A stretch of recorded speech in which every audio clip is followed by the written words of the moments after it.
के बाद अब 15 मिनट ताली नहीं थे बजावे के, आपस में बतियावहू के नहीं थे, गर्मी लागत बेनो नहीं थे आके के। यही गर्मी में रउआ घर के सवांग और लड़का बेटा पति भाई भतीजा कहीं फैक्ट्री में अपन हड्डी गलावता, 10 घंटा आदमी काम करता, पेट काटता कि घरे 6000 8000 भेजत तो बाल बच्चा के पेट भरी। और वह 15 मिनट गर्मी लागत तो आदमी कहता है भाई बड़ा गर्मी लागत, तो गर्मी बर्दाश्त करी। अगर गरीबी से निकलना है तो 15 मिनट में रास्ता सीख कर जाइए। अब की हाली दिवाली और छठ जब मनाई तो बाद राउर गरीबी खत्म होके लगी। तो जेकरा जेकरा रास्ता सीखे के बाद ओकरा से अब भाषण हो गई खत्म।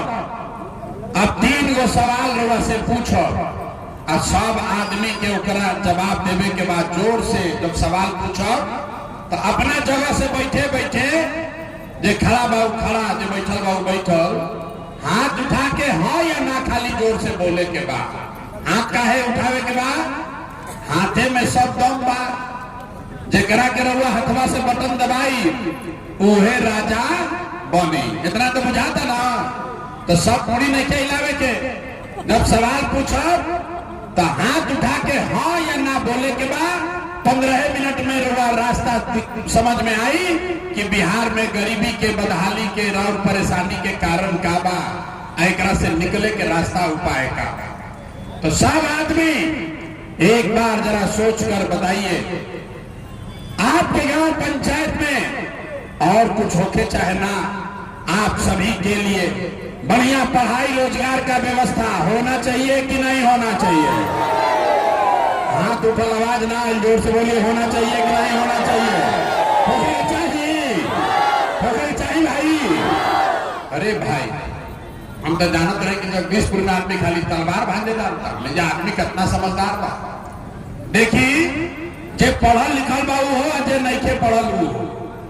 आप चाहे अगले हैं या पिछड़े, हिंदू है या मुसलमान, महिला है या पुरुष, अमीर है या गरीब, युवा है या बुजुर्ग, सब आदमी कहल हो कि ना भैया कुछ होके चाहे ना, कम से कम पढ़ाई या रोजगार तो हो कहीं के चाहे।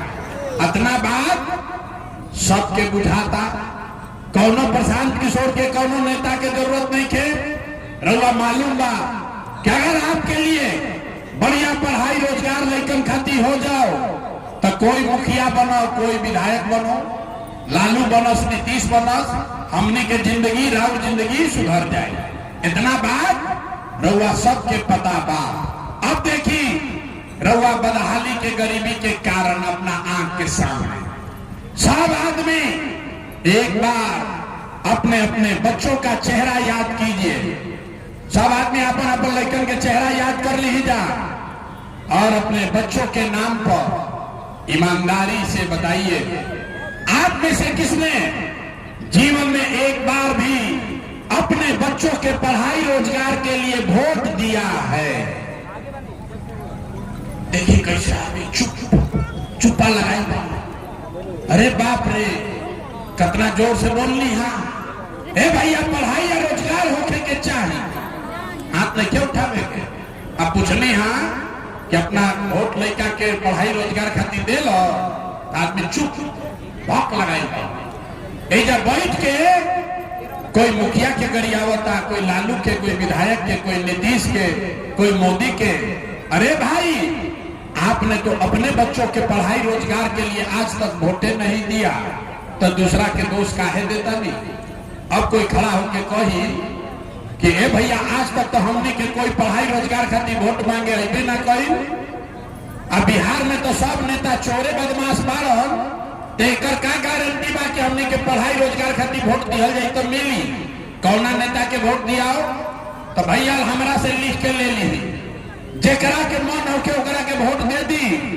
अभी 2 मिनट में रउआ दिखी जादू कि राउर लड़का के पढ़ाई रोजगार कैसे मिली। तो जेकरा जेकरा जादू देखे के बाद अब दूसरा सवाल के जवाब देवे के हुए, सब आदमी के सोच के बतावे के बाद, आज तक रउआ जेकरा के वोट देनी, जिसको भी आपने वोट दिया, उन नेताओं ने आपका और आपके बच्चों का आपके गांव में काम किया है कि नहीं किया है? हथवा उठा के पहले ही कहले बने, हाथ उठा के बोले के बा हाँ कि ना। नेता लोग